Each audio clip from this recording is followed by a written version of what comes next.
welcome back to our channel. We recently came back from a Mediterranean cruise where we were in some of the biggest cities in the world known for pickpockets, such as Rome, Florence and Pisa, and Barcelona.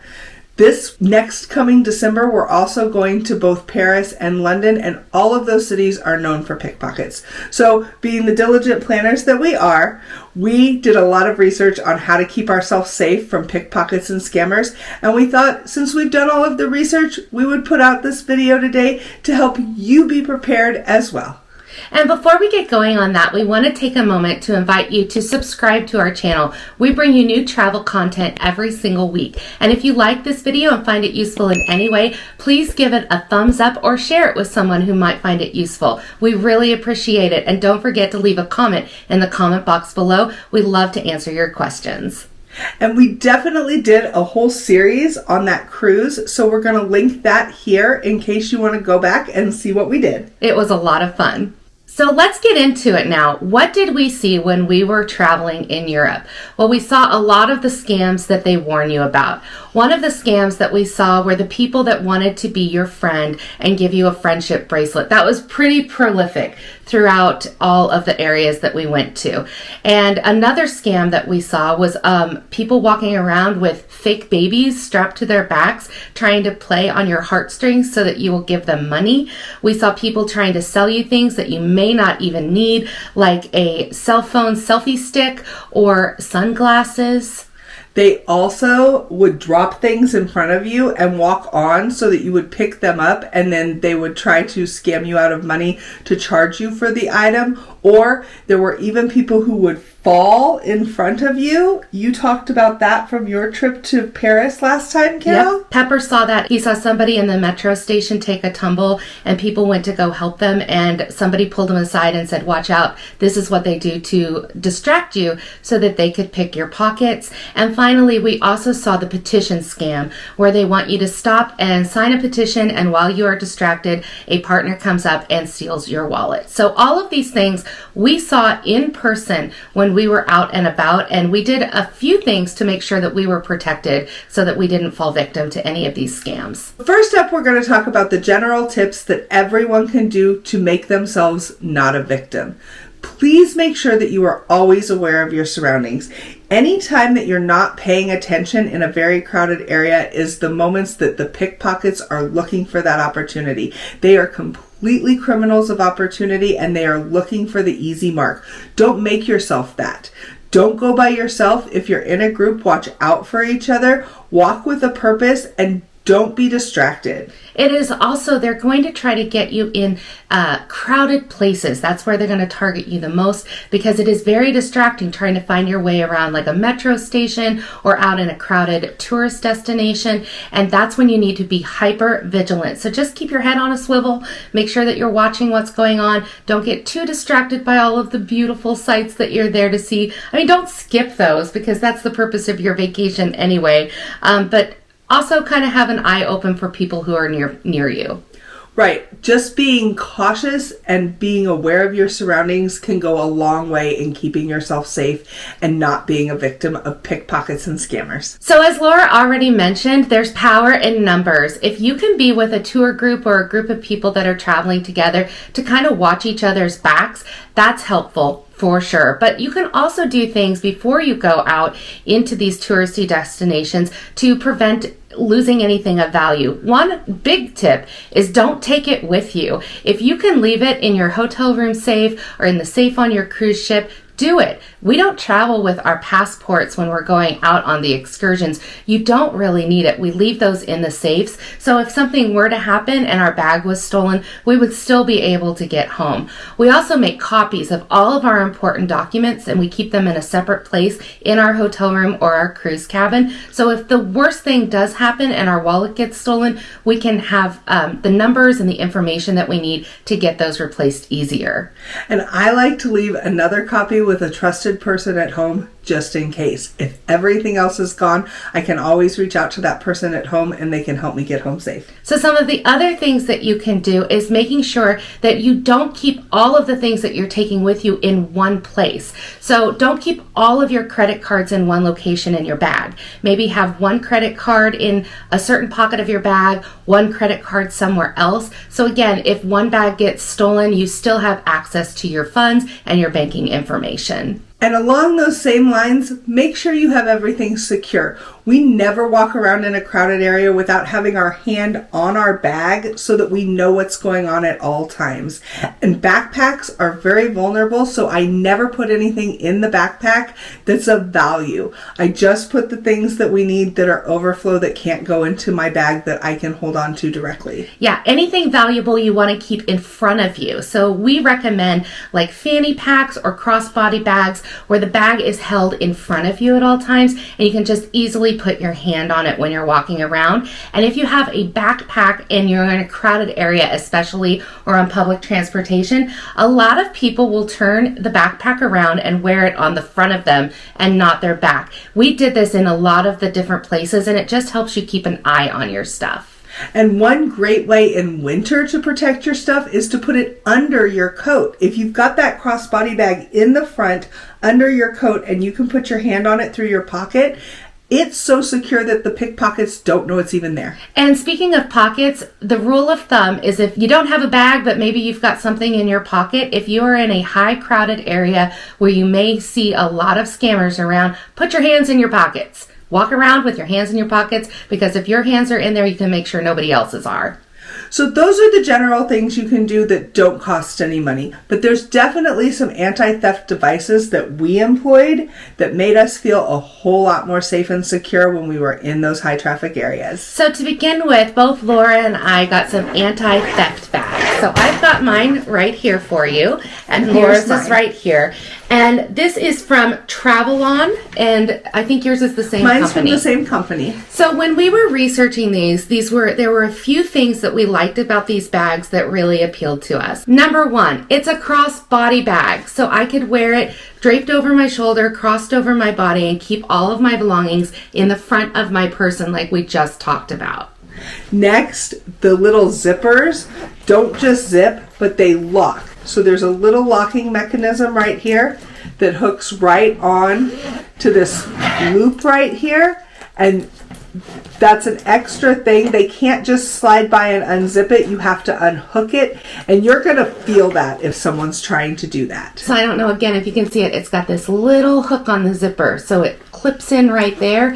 You have to unclip it to unzip the pocket. And then you need to make sure that you're clipping that back up again. And that gave me so much peace of mind that I'm just going to make it harder for people to try to target me. I do have one zipper on my bag that does not have a clip. So if you're looking for these, I just didn't keep anything valuable in this pocket. This was also the pocket that was against my body. So I felt a little bit more comfortable leaving something simple in there, like, I don't know, my chapstick or some sunscreen or my sunglasses. And the next feature that's really cool about these anti-theft bags is they're cut proof. They can't come along and cut at the bottom or cut your strap off because there's stuff inside these that won't allow them to cut it. That's right. So there's like a wire mesh in between the fabric here. So if somebody comes with a knife and is trying to slash your bag open and have the contents drop out into their bag, it's not going to happen. They may cut the fabric, but that metal net is going to keep it. And like Laura said, there's cables that run through this strap. So if somebody came up and tried to cut this, they're going to have to cut through that metal cable, and they're not going to be able to do that very easily. So they're going to probably avoid you. Another great aspect of these bags that I really liked is that it's got a way to unclip safely one end of the strap. So if, let's say, you're at a cafe or a restaurant, a sidewalk cafe, a lot of people will put like their bag on the back of their chair and people walk on by, grab them, and they run off before you even know what's happened. This allows you to attach it to like the leg of the table or the leg of the chair. Or what I do is I just wear it. I just keep it on me while I'm eating. It doesn't bother me to just have this crossbody bag on my shoulder while I'm eating, because then I know nothing's going to happen to it. But it's also a good idea Don't leave anything out on your table, like your cell phone or a camera, because again, people will walk up, maybe distract you by asking for directions. They'll grab it and your phone is gone before you even know it. Those are easy for them to get and run off with, or lay something on top of, pick up, and carry off with them when they go. Yeah. So the last security feature of this bag that I think is really, really great is inside of it, there is a small pocket right here, and it has the RFID protection. That means that that's where you could put your credit cards or your passports, and nobody's going to be able to bring an electronic device and scan that while you're just walking by them. That is something that you have to be aware of. So that is why we bought these bags for our European trip. They functioned so well, gave me so much peace of mind that this is going to be my go-to travel bag from now on. And we both have little wallets that have RFID on them, but putting it inside of that gave us just extra protection. Carol's got hers here, and she can clip it inside her bag. I can as well. So they can't just reach in and get it because it's attached to something. So this is an RFID blocking wallet that I keep all of the actual cards in, and then I clip it to this clip. This clip also has a light so you can see inside the bag, which I think is super useful. Love that. So I just clip the wallet to this clip, and then I tuck it in that zipper pocket. So I've got like 16 different layers of protection for the most valuable things in my bag. Nobody is going to be able to access that card without me knowing about it. So that is definitely a strategy that you can use to keep your stuff safe when you are in a touristy destination. These bags gave us so much peace of mind. I don't think I'll ever travel without my bag again. I agree. So next, let's talk about that backpack. We didn't bother to get one that had all of these security features, but we did do a couple things to our backpack that really made it feel a whole lot more secure. There is a carabiner attached here, so if someone tries to open these zippers, they can only get it so far without having to undo this carabiner, and I'm going to feel that. Or my husband's going to feel that when he's wearing the backpack. So it definitely felt a whole lot more secure with that. Also, if you're not going to buy one of these bags, they make little clips that are just like the ones we have that have two different things, so you can clip your little things together and keep yourself safe that way. And you know, these are the things that we specifically purchased for that, but when we were on the train to Rome, there was a nice Italian gentleman sitting in the seat across from me, and he used actual padlocks on the zippers of his backpack. He had several of them, and he was wearing his backpack on his front of his body, and I was like, okay, I'm doing the right thing. If the locals are doing it, you know it's something that you need to do as well. So I got both these carabiners and these little clips on Amazon, and we will link the links below for these. They were really inexpensive, and they give me so much peace of mind. I mean, you might as well put these on your travel shopping list, because it is so much cheaper to buy something like this than have to replace all of your cards or lost cash. And I think one of the cool things about the carabiners that I got, other than the fact that I got some cool multicolored ones, was they came with these little rings as well. So if your two little zippers are too far apart, this extra ring can help give you some more room so that you can get that carabiner locked on. It's a really inexpensive way to just give you some peace of mind. So we've talked a lot about bags and how to keep your bag secure, but one of the biggest things that's being stolen nowadays is your cell phone. You may be using your cell phone, taking pictures, and people run by, snatch it out of your hand. They'll do that on subway cars. Right before the doors are set to close, they'll snatch your phone and run off, and then the doors close and your phone is good as gone. So one of the things that you can do to combat that is get a wrist strap for your camera. Mine hooks straight into the cell phone case right here. I can put it on my wrist, and that way if I'm out using my camera and somebody tries to grab it, it's gonna catch on my wrist and they're not going to be able to get away with it. I also have a wrist strap on my camera that we use for our vlogging, so nobody can steal that and run away with it. All of this stuff is replaceable, except I would hate to lose the footage of everything that I've taped on that vacation so that I can't come back and share it with you. Well, and even if you're not taping for a vlog like we are, these are your vacation memories. I would be devastated if all my pictures and videos were gone from a trip, all because of some kind of pickpocket or scammer. Absolutely. And since we're talking about cell phones, there's another tip for you. If you do not already have a passcode or a Face ID set up on your phone, and you're getting ready to travel to one of these high vulnerable areas, take the time to do it. You can set up a Face ID on, we're iPhone users. I'm sure they have all of these safety features on Android or other types of phones. They absolutely do. But you got a Face ID, it's super easy, and that way I know that if something does happen to my phone and it's stolen, they're not going to be able to access it easily because they don't have my face. And there's additional software that you can download onto your phone that if your phone is stolen, you can go on, say, your spouse's phone and activate it so that they will be locked out of your phone and it will be completely unusable for them. And I like that because even if they do get away with it, I don't want them to benefit from it. Exactly, especially now that, we're going to London and we've been learning a lot about how to navigate the tube. And they say just use Apple Pay on your phone. That's the easiest way to do it. Well, if I'm going to have a credit card connected to my cell phone, I want to have that extra security feature of a passcode or a Face ID so that somebody just can't use my credit card from my Apple Pay. And if they do get it and can figure out how to get through that, if I have that extra software on there, I can disable all of it so they can't get my cards. So going back to that strap, this is what they look like. They've got a small end right here. It's very sturdy. And we got an entire package of these very inexpensively. Again, we will link that in the description below so that you can get some of these. I can also probably link my cell phone case. It has to have a little section here for it to clip into. I'll link my cell phone case for you as well. It's really pretty. The next thing we want to talk about is to make sure you know before you go.